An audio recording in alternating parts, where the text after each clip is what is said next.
The thing that had me keep practicing was if I couldn't do it in a parking lot and feel comfortable with it, I knew that if something happened on the road and I needed to swerve or turn my handlebars quickly, that I wouldn't be able to do it. And I didn't like the reality of that. I'll never forget my first time practicing on my motorcycle in a parking lot. I was terrified.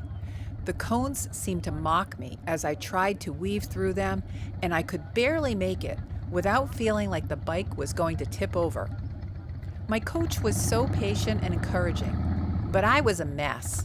My posture was terrible, my throttle was too low, I had no clue how to use the power of the motorcycle to keep it upright.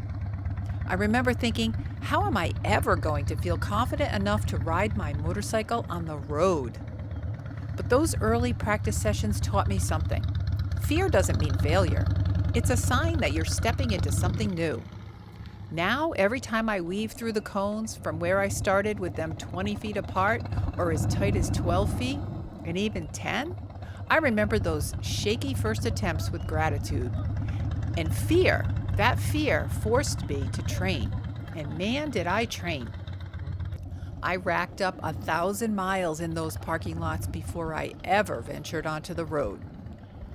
And I practiced this drill, exercise 5, the Single Serpentine, a lot.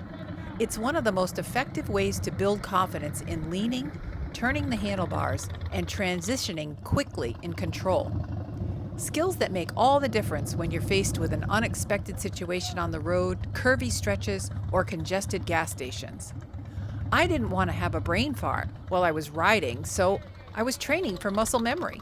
I didn't come from a motorcycling background. In fact, I knew nothing about motorcycles. I even had to memorize the make and model of my first motorcycle. And I'm riding a Harley. You better practice. I don't know, honey. Heritage Softail Classic. It's really pretty. 2016 Heritage Softail Classic. Who makes that one? Yamaha? Harley Davidson. It's on the shirt. It's on my shoes. What's your name? Lori, Mike? How long have you been riding a motorcycle? 12 weeks. What are you riding today?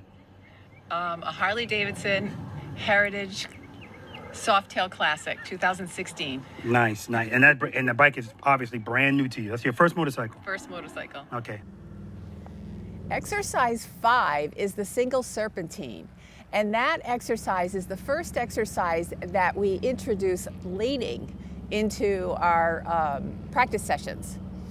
So you want to be able to learn how to really turn those handlebars. A lot of people I've found, and when I first got started, I didn't want to turn the handlebars at all. I just wanted to go straight as an arrow with slight turns and kind of make a big, wide, sweeping parking lot turn.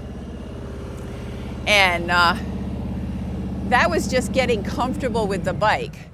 And when I was taking my private lessons in the high school parking lot, I was also learning how to do the Single Serpentine. And, you know, my coach had me, like, the cones were really far spread out and they were kind of staggered.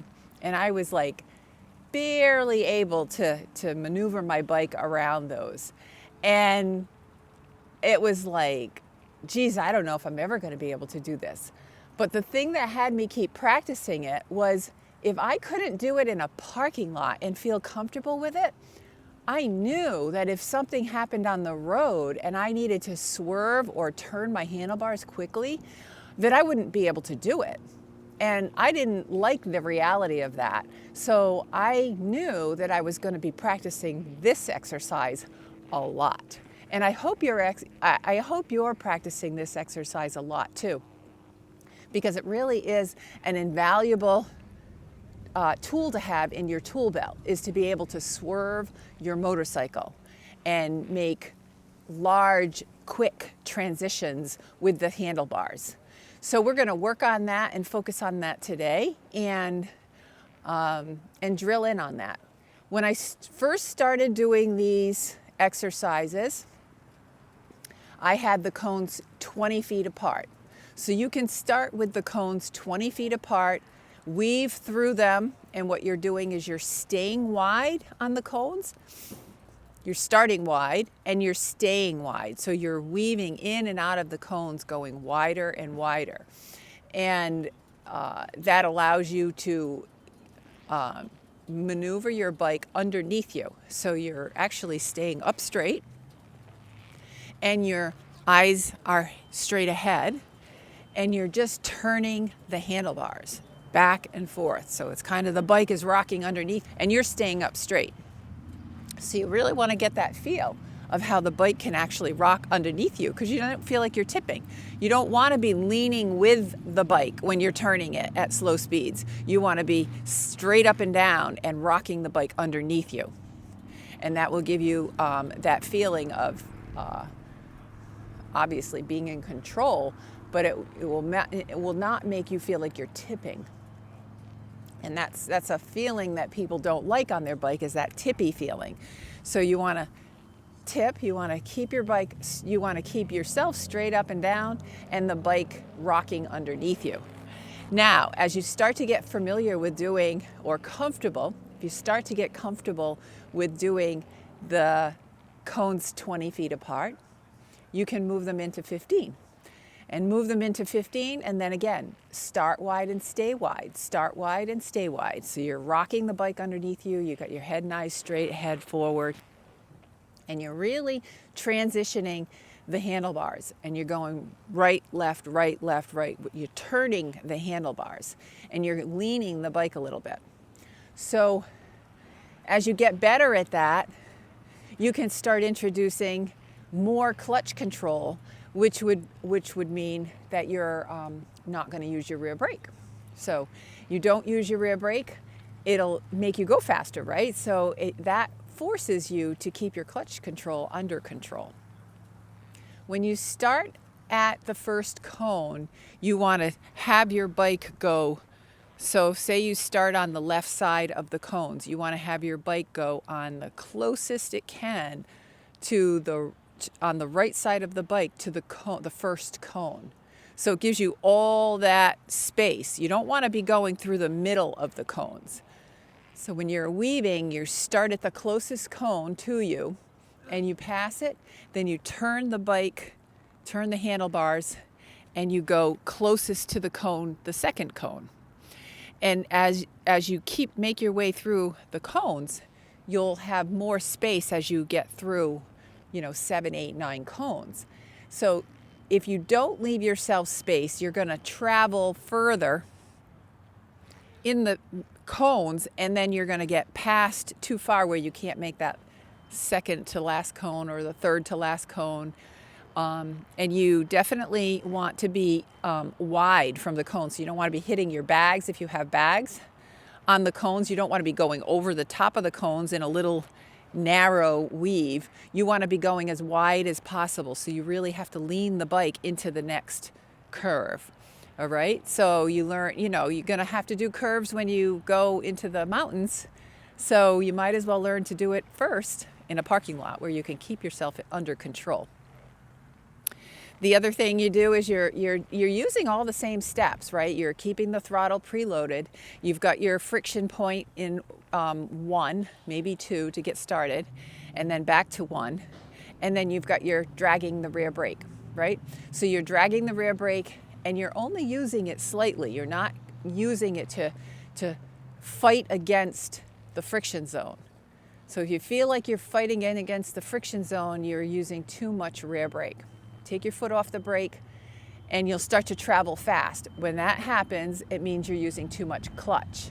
So you want to keep your friction point in one spot the whole way. So if you've got your throttle preloaded and your friction point in 1 and you're feeling like you're going too fast, you can slightly drag the brake, or you can bring the clutch back into 0 or half, right? Like, so go back to 0.5. Very slight movements on the clutch, so it's barely noticeable, but it does make a difference in your speed. So work on that. Work on getting it to the point where you can really go wide. Wide is more important than brakeless. and then get it to the point where you can go wide and brakeless. And then if you really want to level it up, go to police regulation size, and that's 12 feet apart. So you move the cones into 12 feet apart, you do it again, and then by the time you do that, you'll be able to do it brakeless as well. So that's a really great drill. Practice it a lot. Put in the comments that you're practicing. Send videos that you're practicing. Show us your progress, right? We want to see that you're getting, and also give us your feedback that it does make you feel more confident, right?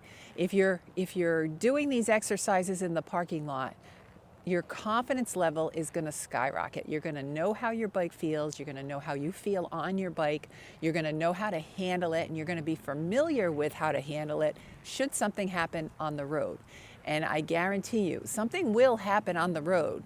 It's just a matter of, will you be able to handle it? So keeping all those tools in your toolbox and keeping that yourself aware and ready to handle anything that happens on the road gives you the experience of such an enjoyment and freedom on your bike. There's no more anxiousness when you come up to a curvy road or a hilly road or lots of traffic or a congested area or mountains where it's switchbacks, and you're getting familiar with how your bike is handling in the parking lot in a safe environment.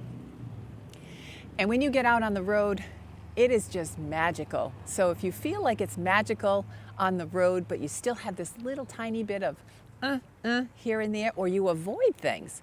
A lot of people who ride motorcycles avoid situations. Like, you're missing out on a number of different things that aren't as scary as you might think.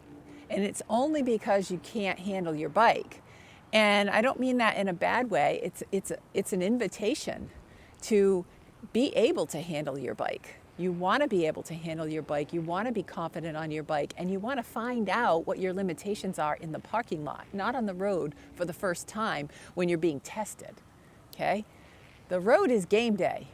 Parking lot is practice. So practice, practice, practice.